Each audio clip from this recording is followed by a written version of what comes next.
Curious, isa pong matinding kaganapan ang naganap po sa West Philippine Sea. Tatlong barkong pandigma ng China ang pumasok sa ating teritoryo. At hindi lang po basta pumasok, hinabol sila ng US Navy. Ano pong ibig sabihin nito? Gera na ba? At paano ito makakaapekto sa ating bayan? Tutok lang po dahil pag-usapan po natin ang lahat ng yan.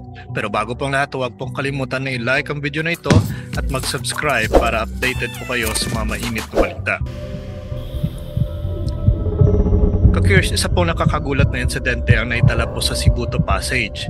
Ayon po sa satellite images, namataan ang USS Carl Vinson, isang nuclear-powered aircraft carrier ng Amerika sa naturang ruta noong February. Kasabay po nito, tatlong barkong pandigma ng China ang dumaon sa Sulawesi at lumabas sa Sibuto Passage. Pero hindi po sila nagtagal dahil hinabol po sila ng US Navy. Ano kaya ito? Hide and seek? Sa mga hindi po pamilyar, ang Sibuto Passage po ay isang mahalagang daanan sa ating karagatan. Kaya't hindi po ito basta-basta dapat pinapasok ng kung sino-sino lamang. Ang presensya po ng US Navy ay isang malinaw na mensahe na hindi nila hahayaang umeksena ang China ng walang sagot. Habang mainit po ang tensyon sa West Philippine Sea, isa pang matinding balita po ang lumabas. Kumpirmado na ang $500 million na tulong militar mula po sa Amerika para sa Pilipinas. Anong ibig sabihin nito? Papalakasin ang ating sandatahang lakas. Isipin po ninyo, mas maraming barko, mas modernong kagamitan, at higit sa lahat, mas malaking suporta mula sa ating mga kaalyado. Samantala po sa isang hindi inaasahang plot twist, isang politiko po ang nagsabing walang West Philippine Sea. Ano raw? Hindi nagustuhan po ng mga Pilipino ang pahayag na ito at agad po na bumaha ng komento mula po sa netizens. Kasi nga naman, kung wala daw ang West Philippine Sea, bakit ang daming bansa ang nagpapadala ng tulong at nagpupondo para protektahan ito? Bakit mismo ang Amerika, Japan, Australia, Canada at iba pang bansa sa Europe ang gumagastos ng $1,000,000 para rito? Teka lang, mukhang may gustong magpabida bago po ang eleksyon. Ayon po kay Pangulong Bongbong Marcos Jr., tila bahagi lang ito ng isang political tactic dahil po sa nalalapit na ang 2025 elections. Pero ang tanong po dito, ganito na ba kababa ang tingin ng ibang politiko sa atin? Habang nagkakagulo po sa isyong ito, isa pong major move ang ginawa ng Panama laban sa China. Inanunsyo po ng Pangulo ng Panama na si Jose Raul Molino na hindi na nila ipagpapatuloy ang Belt and Road Initiative ng China. At imbis po na lumapit sa Beijing, mas pinili po nilang palakasin ang relasyon nila sa Amerika. Ang ibig sabihin nito, talo ang China sa labanang ito. Hindi nila napasakamay ang mahalagang ruta ng Panama Canal na isang napakalaking dagok sa kanilang economic at military strategy. At dahil po dito, mas lalong nagiging agresibo ang kilos ng China sa South China Sea. Ngunit hindi lang po ang Amerika ang tumutulong sa Pilipinas. Opisyal na pong kinumpirma ng Defense Minister ng Pilipinas na nais ding ng New Zealand, Canada at France na magkaroon po ng Visiting Forces Agreement sa ating bansa. Kung magtutuloy-tuloy po ito, magiging mas mataas ang level ng ating seguridad at kakayahan sa depensa. Pero teka lang, dapat ba nating ipagkatiwala ang ating seguridad sa ibang bansa o mas dapat tayong maging independent pagdating po sa depensa? Sabi nga ba ng iba, ang pagkakaroon ng mga alyado ay isang matalinong hakbang, lalo na sa harap ng isang napakalakas na bansa gaya ng China. Pero ang iba naman, gusto na tayong maging self-sufficient pagdating sa depensa. Ano pa ba sa tingin niyo mga hackers? Dapat bang padawakin ang ating alyansa o dapat tayong tumayo sa sariling paa? I-comment niyo po sa baba at pag-usapan po natin yan. Habang umiinit po ang tensyon sa West Philippine Sea, isang bagay lang po ang sigurado. Hindi tayo nag-iisa sa laban na ito. Pero sapat ba ang ating ginagawa? Ano ang mga susunod na hakbang ng gobyerno laban sa agresibong kilos ng China? At paano po ito makakaapekto sa ating ekonomiya at seguridad?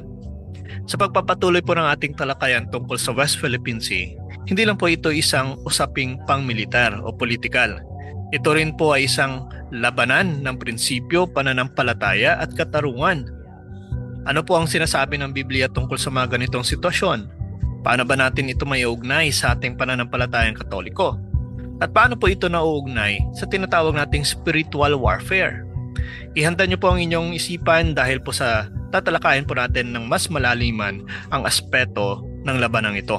Sa kasaysayan po ng sangkatauhan, maraming ulit na po nang naganap ang mga ganitong sigalot. Isang malakas na bansa ang nagsisikap mangagaw ng teritoryo ng isang maliit na bayan.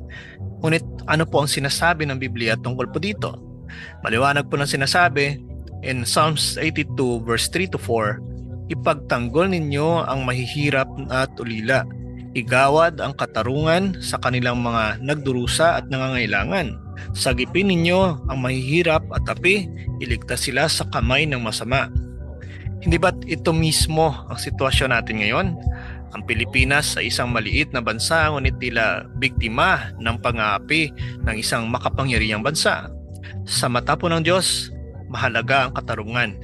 Hindi po natin maaaring hayaan na yurakan ang ating soberanya at mga karapatan bilang isang malayang bayan.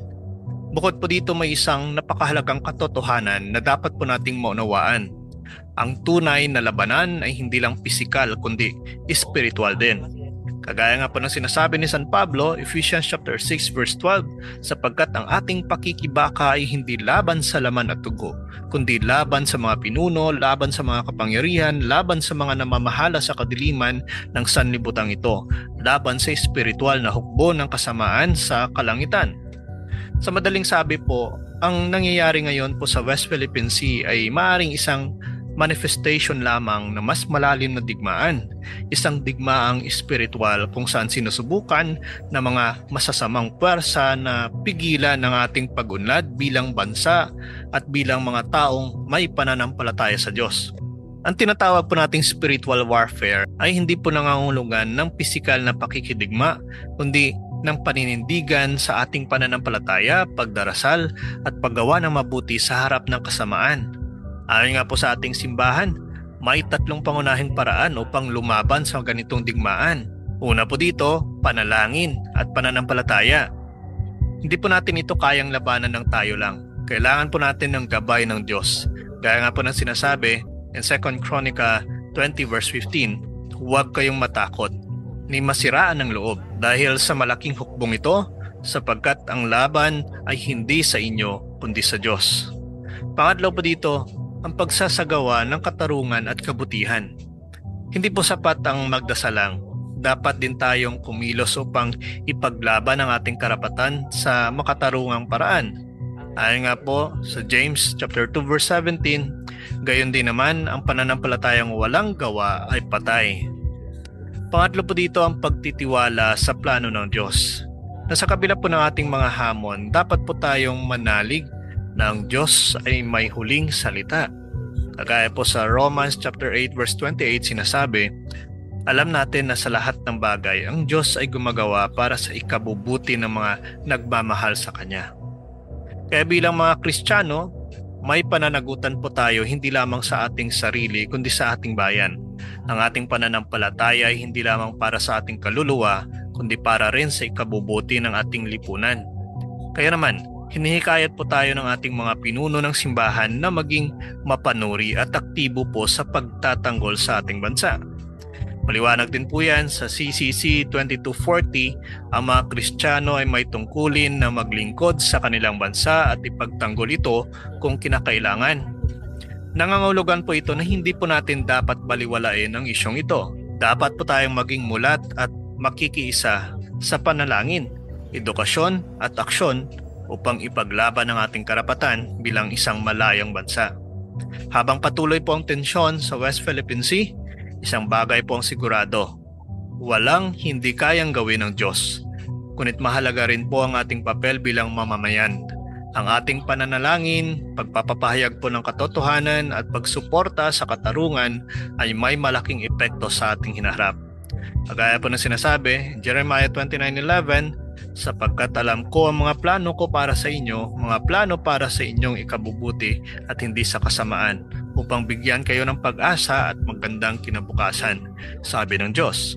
Kaya mga curious, ang laban po na ito ay hindi lang laban ng gobyerno. Ito po ay laban nating lahat bilang isang bansa at bilang isang bayang may pananampalataya sa Diyos. Kaya sama-sama po tayong manalangin, kumilos at manatiling tapat sa ating pananampalataya. Huwag po nating hayaan na mawalan tayo ng pag-asa.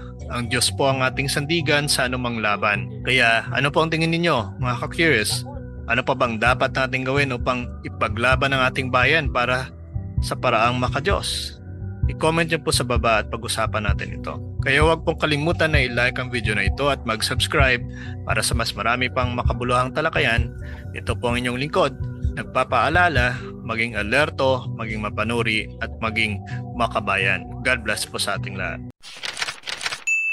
So ayan po mga peers, sanay kapupulatan po natin ito ng aral at kung nagustuhan nyo po ito, please like and share, ibahagi po natin sa mga kakilala po natin and please don't forget to follow and subscribe po ng ating YouTube channel, Mr. Curious Catholic. Muli po, this is Mr. Curious Catholic, kasama po ninyo sa pagtatanggol ng ating simbahan. Pro Deo et Ecclesia. Sa Diyos po ang lahat ng kapurian. Hello mga kapatid, follow and subscribe Mr. Curious Catholic. Marami tayong matutunan, mapupuno po yung ating isipan sa mga katotohanan. Dahil ang katotohanan na magbigay sa atin ng tunay na kalayaan. God bless. Hello mga kapatid, inanyayahan namin kayo, huwag niyong kalimutan mag-subscribe sa kay Bro Dance Oberio, Mr. Curious Catholic. Marami kayong matutunan sa pamamagitan ng pagsubaybay niyan sa pagsagot sa pananampalataya na inaatake ng ating mga kapatid sa iba. Yung pananampalataya, and they are not only attacking the teachings of the Catholic Church, but proselytizing the good numbers of the Catholic.